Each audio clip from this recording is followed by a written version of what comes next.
सिर्फ संदेश नहीं, अनुभव है कुंभ। बहुत से लोगों के लिए एक धार्मिक स्थल हो सकता है, लेकिन हजारों करोड़ों लोगों के लिए आध्यात्मिक यात्रा का एक गहरा अनुभव। क्या पापों की क्षमा बिना बलिदान के संभव है? महाकुंभ में करोड़ों लोग पवित्र स्नान के लिए आते हैं, यह मानकर कि गंगा उनका उद्धार करेगी। लेकिन क्या जल से पाप धुल सकते हैं? बाइबिल कहती है, बिना लहू बहाए क्षमा नहीं। पापों से मुक्ति के लिए रक्त बलिदान आवश्यक है। पुराने नियम में भी बलिदान प्रथा थी, लेकिन यीशु ने स्वयं को अंतिम बलिदान बना दिया ताकि हर कोई उद्धार पा सके। क्या यह संभव है कि सच्ची क्षमा केवल जल से नहीं बल्कि बलिदान से मिलती है? क्योंकि गंगा की डुबकी शरीर को शुद्ध करती है, लेकिन बपतिस्मा आत्मा के परिवर्तन का प्रतीक है। महाकुंभ और बाइबिल, क्या इन दोनों में कोई गहरा संबंध है? जानने के लिए जुड़े रहिए हमारे साथ। अगर आपको क्रिश्चियन वीडियोस देखना पसंद है तो चैनल को लाइक, शेयर, सब्सक्राइब करना ना भूलें। कुंभ 4 प्रकार के होते हैं: कुंभ मेला, अर्ध कुंभ, पूर्ण कुंभ और महाकुंभ। पौराणिक विचारधारा के अनुसार कुंभ की कथा एक बहुत प्राचीन है। कहीं दूर आकाशगंगा में समुद्र मंथन के दौरान अमरता को प्रदान करने वाला एक कलश निकला। इस कलश के लिए राक्षसों और देवताओं के बीच भयंकर युद्ध हुआ। अमृत कलश को राक्षसों से बचाने के लिए कुछ शक्तिशाली देवताओं ने कलश की सुरक्षा की, जिसमें बृहस्पति, सूर्य, चंद्र और शनि थे। ये चारों देवता असुरों से अमृत कलश को बचाकर 12 दिन और 12 रातों तक भागते रहे। ऐसा माना जाता है कि 4 जगहों पर इस कलश को रखा गया: हरिद्वार, प्रयागराज, उज्जैन और नासिक। कुछ दार्शनिकों का मानना है कि इन 4 स्थानों पर अमृत कलश से कुछ बूंदें गिरी और इसी के लिए इन 4 स्थानों पर कुंभ मेला मनाया जाता है। मैं ऐसा सोचता हूं कि काश कुछ बूंदें रूस, फ्रांस, जापान, न्यूजीलैंड और अरब देशों में गिरती तो अरबों खरबों लोगों का मोक्ष हो जाता और उन स्थानों पर भी कुंभ की ध्वनियां गूंजती। परंतु दुख का विषय है कि ऐसा नहीं हो पाया। कुंभ मेले का मकसद श्रद्धालुओं को आत्मशुद्धि का मौका देना है। मान्यता है कि कुंभ मेले में स्नान करने से पाप धुल जाते हैं और मोक्ष की प्राप्ति होती है। कुंभ मेले में साधु संत, गुरु, भक्त एक साथ आते हैं। भक्ति, ज्ञान और सेवा का आदान प्रदान होता है। कुंभ मेला कल्पवासियों, साधुओं और आगंतुक और मोक्ष की इच्छा रखने वाले हजारों करोड़ों लोगों का एक विशेष समागम है। कुंभ की सबसे रोचक बात यह है कि लाखों करोड़ों लोग बिना किसी निमंत्रण के बड़ी श्रद्धा और आनंद के साथ वहां पहुंच जाते हैं। प्रिय मित्रों, मृत्यु का भय मनुष्य की सबसे बड़ी चिंता है, जिसे निकलने के लिए हर धर्म में और हर संस्कृति में एक प्रयास देखा जाता है। कुंभ की संपूर्ण कथा एक सांकेतिक घटना है, जैसे असुरों और देवताओं के बीच भयंकर युद्ध, सांप का रस्सी बनना, कछुए की पीठ पर मंथन होना और देवताओं का कलश लेके भागना और कलश को प्राप्त करने के लिए राक्षसों का उनके पीछे भागना। इसलिए कथावाचकों ने हम पर यह भरोसा जताया है कि हम उस कथा का भावार्थ समझे। इसलिए कुंभ एक प्रतीकात्मक घटना है जो मनुष्य के जीवन और मृत्यु के संघर्ष का एक दार्शनिक उदाहरण है। आपको एक और रोचक बात बताना चाहते हैं कि देवताओं और राक्षसों के इस समुद्र मंथन के दौरान कुल 14 प्रकार के जो रत्न हैं वो प्राप्त हुए। हलाहल विष, कामधेनु गाय, उच्च श्रवा घोड़ा, ऐरावत हाथी, कौस्तुभ मणि, कल्प वृक्ष, रंभा नामक अप्सरा, देवी लक्ष्मी, वरुणी अर्थात मदिरा, चंद्रमा, परिजात वृक्ष, पांचजन्य शंख, धनवंतरी और अंत में अमृत कलश की प्राप्ति हुई।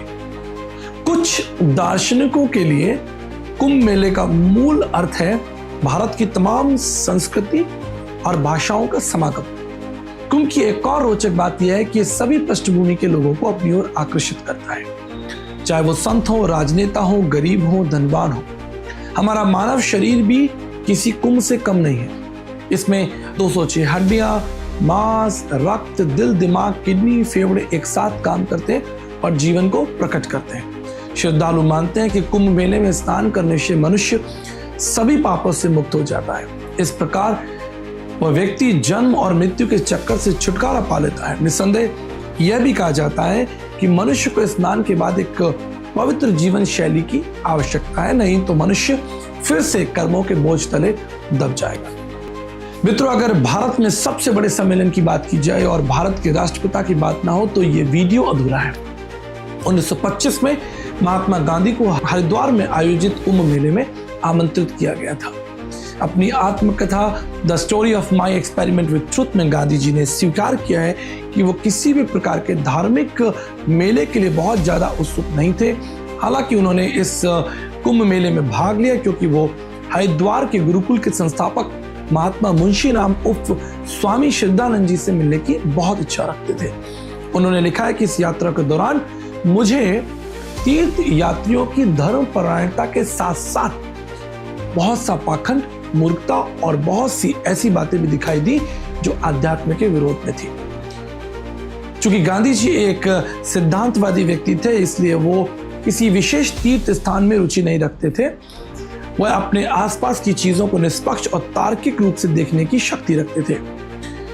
इस महान धार्मिक मेले में कई घटनाओं और कमियों को देखकर भी वो काफी निराश हुए, जैसे भ्रष्टाचार, छल कपट और बहुत से असामाजिक गतिविधियों ने उन्हें बहुत खेदित किया।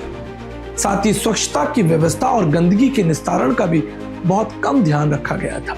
यद्यपि बहुत सी संस्कारी और गैर संस्कारी संस्थाएं, अन्य संगठन इस महा उत्सव को सफल बनाने का प्रयास करते हैं। इतने लाखों लोगों के लिए भोजन व्यवस्था, मेडिकल व्यवस्था, सुरक्षा व्यवस्था देखना कोई आसान काम नहीं है। 2025 के आयोजन में आध्यात्मिक सूत्रों के साथ साथ कुछ और भी लोग इस कुंभ मेले के आकर्षण का केंद्र रहे, जैसे दातून बेचकर 40,000 कमाने वाला नौजवान, रुद्राक्ष की माला बेचने वाली मोनालिसा, IIT की बाबा और पूर्व अभिनेत्री ममता कुलकर्णी का रातों रात महामंडलेश्वर बन जाना एक जोरदार मुद्दा बना। एक बात तो माननी पड़ेगी कि कुंभ की यात्रा जितनी रोचक दिखाई देती है उतनी अधिक कठिनाइयों से भरी है। लंबी यात्रा, ठंडा मौसम और बहुत सी शारीरिक असुविधाओं को श्रद्धालुओं को जो है सहन करना पड़ता है। हाल में हुई अचानक भगदड़ में बहुत से श्रद्धालु मारे गए, इसका हमें बहुत खेद है। साथ ही बड़ी हैरानी की बात यह है कि बहुत से मुस्लिम समाज के लोगों ने इस हिंदू महासंगम में अपना हाथ बढ़ाया, अपने घर और मस्जिद के दरवाजों को खोला और प्रेम भावना और इंसानियत का परचम लहराया, जो हर धर्म की बुनियाद है। मित्रों, डुबकी लगाकर श्रद्धा से स्नान करना न केवल भारतीय संस्कृति का हिस्सा है, परंतु बहुत सी प्राचीन एशियाई और यूरोपीय संस्कृतियों में इसकी झलक देखी जा सकती है। यहूदी लोग जब 430 साल की गुलामी के बाद वापस लौटे तो बाइबल के अनुसार यहोवा परमेश्वर की सहायता से 6 लाख पुरुष और उनका परिवार समुद्री मार्ग से पार होकर निकले, जिस बात का प्रतीक है कि स्वयं परमेश्वर ने उनका शुद्धिकरण किया। ठीक इसी तरह मसीह विचारधारा के अनुसार मनुष्य का यह मान लेना कि वो एक पापी व्यक्ति है और परमेश्वर से प्रार्थना करने के बाद जल संस्कार की विधि के द्वारा ईश्वर में विश्वास करना मसीह विश्वास का प्रथम अध्याय है। प्रभु यीशु मसीह ने कहा, धन्य जिसने अपने वस्त्रों को धो लिया अर्थात अपने मनों को धो लिया, उन्हें जीवन के वृक्ष के पास आने का अधिकार मिलेगा। धन्य वह मनुष्य जिसका अधर्म क्षमा हुआ। और बाइबल के एक प्रसंग के अनुसार एक व्यक्ति था जिसका नाम था नामान कोढ़ी। प्रभु के महान दास संत अलीशा की बात मानकर यर्दन नदी में 7 बार डुबकी लगाकर उसने अपने कोढ़ से छुटकारा पाया। एक बार एक बुद्धिमान व्यक्ति जिसका नाम निकोदेमस था प्रभु यीशु मसीह के पास आकर मोक्ष के विषय में पूछने लगा। प्रभु यीशु मसीह ने उसे उत्तर दिया, जब तक तू जल और आत्मा से ना जन्मे तू मोक्ष को प्राप्त नहीं कर सकता। स्वयं प्रभु यीशु मसीह ने भी जल संस्कार की विधि को लेकर इस बात की पुष्टि की कि ईश्वरीय मार्ग में शुद्धिकरण का स्नान एक महत्वपूर्ण प्रक्रिया है। शुद्धिकरण का स्नान एक धार्मिक प्रक्रिया जरूर लगती है, परंतु आध्यात्म के मार्ग में इसका एक गहरा स्थान है और प्रत्येक भक्त को इससे होकर गुजरना होता है। मित्रों, जाते जाते आपको ये बता देना चाहते हैं कि बिना पश्चाताप के पानी में कूद जाना कितना लाभदायक होगा, इसका फैसला आप स्वयं करें, क्योंकि प्रभु यीशु मसीह ने कहा है, जा फिर पाप ना करना। शरीर की शुद्धि महत्वपूर्ण हो सकती है, लेकिन क्या आत्मा की शुद्धि के बिना उद्धार संभव है? गंगा में स्नान एक परंपरा है, लेकिन यीशु का बलिदान एक अनमोल सत्य। क्या असली क्षमा किसी नदी से मिलती है या फिर उससे जो हमारे पापों के लिए क्रूस पर चढ़ गया? यीशु ने कहा, मैं मार्ग, सत्य और जीवन हूँ, मेरे बिना कोई भी पिता के पास नहीं आता। पानी शरीर को धो सकता है, लेकिन केवल मसीह का लहू आत्मा को शुद्ध करता है। सोचिए, क्या असली उद्धार जल से या यीशु के बलिदान से आता है? हमें कमेंट में बताएं।